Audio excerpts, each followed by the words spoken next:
এই ভিডিওটা বানানোর উদ্দেশ্য একমাত্র আমার গ্রামবাসী, আমার ফ্যামিলি, আমার আত্মীয় স্বজন সবার জন্য।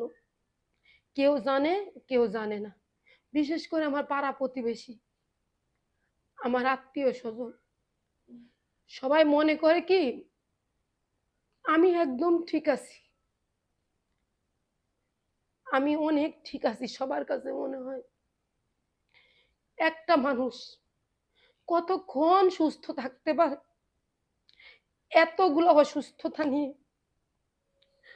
প্রথম সমস্যা মেরুদণ্ডের, দ্বিতীয় সমস্যা এবারে অনেক পরিমাণে চর্বি জমে গেছে, খাদ্য নালীতে চর্বি জমে গেছে, কণ্ঠনালী বড় হয়ে গেছে, জরায়ুতে ইনফেকশন, জরায়ুতে ওভারিয়ান সিস্ট, হাই প্রেশার, থাইরয়েডের সমস্যা। একটা কথা 3বারও বলি, 4বারও বলি, 5বারও বলি,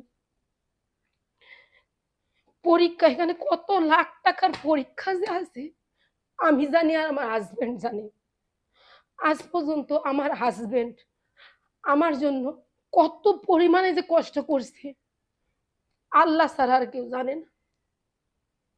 আমার হাজবেন্ডের যত রকম কষ্ট আমার উপরে দিছে তা বলার বাহিরে। একটা হাজবেন্ড তার স্ত্রীর জন্য যে এত পরিশ্রম করতে পারে তা জানা ছিল না। আমাদের যত সেভিং ছিল, আমার মেয়ের গয়না ছিল, আমার গয়নাঘাটি যা ছিল এ টু জেড সে আমার পিছনে একবার না চিন্তা করে সব নষ্ট করে দিছে। এখন আমার সমস্যা দিন দিন বাড়তেই আছে। এদানিন সব ভুলে যাই, এক কথা 3বারও বলি, 4বারও বলি। যন্ত্রণা একটা জিনিস কতক্ষণ সহ্য করা যায়, কতক্ষণ সহ্য করা যায়। হাঁটতে পারি না। একটা বাচ্চা আছে আমার ছোট আব্দুল্লাহ, আপনারা সবাই চিনেন। আমার লাইফে জন্ম হয়েছে পরের থেকে আমি মনে হয় 5 মিনিটের বেশি 10 মিনিট কোলে কখনোই রাখি নাই। সেটা আমার গ্রামবাসী, আত্মীয় স্বজন সবাই জানে। আমার এখন এমন একটা পরিস্থিতিতে আমি আসছি, কালকেও আমার ডাক্তার দেখাই নিয়ে আসছে, কালকেও আমার ডাক্তার দেখাই নিয়ে আসছে। এমন কোনো জায়গা নাই যে নিয়ে যায় নাই।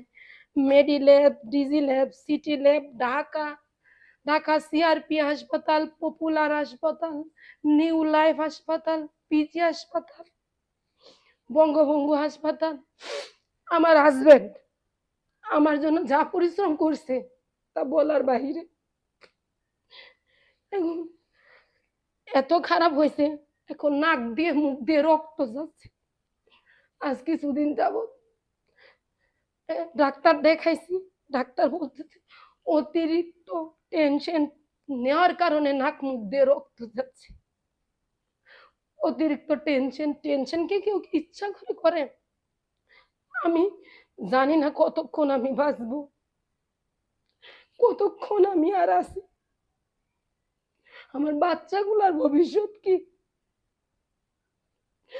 আমার বাচ্চাদের কি হবে?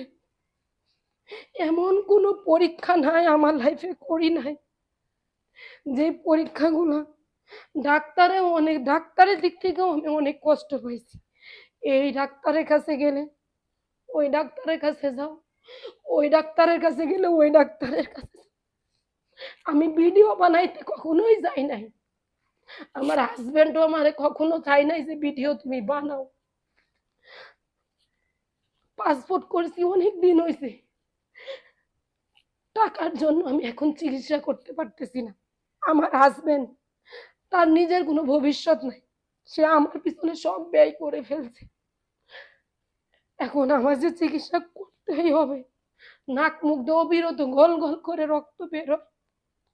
আমি স্ক্রিনে বিশ্বাস না হলে আমি আপনাদের সবগুলা ছবি দিয়ে দিব। আমাকে কেউ খারাপ ভাবে নিবেন না, বিশেষ করে আমার আত্মীয় স্বজন, পাড়া প্রতিবেশী সবাই কম বেশি জানে আমি কতটা অসুস্থ। কেউ আমাকে খারাপ ভাবে নিবেন না, আমার হাজবেন্ডকে কেউ খারাপ কথা বলবেন না। সে আমার জন্য একজন ফেরেশতা। সে না থাকলে হয়তো বা আমি বাঁচতামই না, যত দূর আছি আল্লাহ হায়াত রাখছে দেখে বাইচে আছি। তো আমার হাজবেন্ড আমার জন্য যা করছে, আমার মা বাবা কেউ আমার জন্য এতটুকু করবে না। আপনারা সবাই আমার হাজবেন্ডকে খারাপ ভাবে, কোনো কিছু নেগেটিভ ভাবে বলবেন না।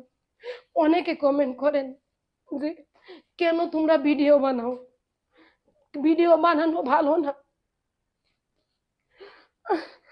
আমি এখন এতটাই অসুস্থ হয়ে যাচ্ছি, আমার অক্সিজেন লেভেল কমে গেছে, আমি ঠিকভাবে নিঃশ্বাস নিতে পারি না, শ্বাসকষ্ট হয়, যখন তখন মাথা ঘুরে পড়ে যায়। আমার কষ্টগুলো শুধুমাত্র আমিই বুঝতে পারি। আমার 2টা বাচ্চার জন্য কেউ কখনো আমাদের খারাপ কমেন্ট করবেন না। সবাই না জানে কেউ কমেন্ট করবেন না। আমার পাড়া প্রতিবেশী সবাই আমার বিষয়ে সবকিছুই জানে, সবাই জানে। আজকে আমি একদম সুস্থ ছিলাম, একদম সুস্থ একটা মেয়ে ছিলাম। আস্তে আস্তে রোগ প্রতিরোধ ক্ষমতা কমতে কমতে এখন আমার চারিদিক থেকে এফেক্ট করতেছে। নাক দিয়ে রক্ত যাচ্ছে, মুখ দিয়ে রক্ত যাচ্ছে, আমার দেওয়ালে পিঠ ঠেকে গেছে। আমার হাজবেন্ড আর আমারে টানতে পারতেছে না। সে চায় নাই আমি এই ভিডিওটা বানাই, সে কখনোই চায় না যে আমি ভিডিও বানাই। আমার একটু কাজ করতে দেয় না। আমার যত কাপড় চোপড় আছে, ঘর মোছা, আমার গ্রামবাসী সবাই জানে, সবাই জানে সে আমার সব কাজ করে দেয়। আমার হাজবেন্ডে এমন কেউ নাই যে জানে না আমার হাজবেন্ড আমার সমস্ত কাজ করে দেয়। সে একজন ফেরেশতা। আমার জীবন কতটা কষ্টদায়ক আমি জানি না কতক্ষণ বাঁচবো। আমার 2টা বাচ্চা আছে, তাদের তাদের কথা ভেবে আমি ভিডিওটা বানাইছি। যদি আমার পেজটা বড় হয়, আমি যদিও মারা যাই, আমার বাচ্চাগুলো হয়তো বা কোনো না কোনো ভাবে চলতে পারবে। দুধের বাচ্চা আমার, আমার এই এত ছোট বাচ্চা, সে কিছুই বুঝে না। কেউ খারাপ কমেন্ট করবেন না, কেউ খারাপ কমেন্ট করবেন না। আমার হাজবেন্ডকে নিয়ে তো কেউ হাসাহাসি করবেনই না।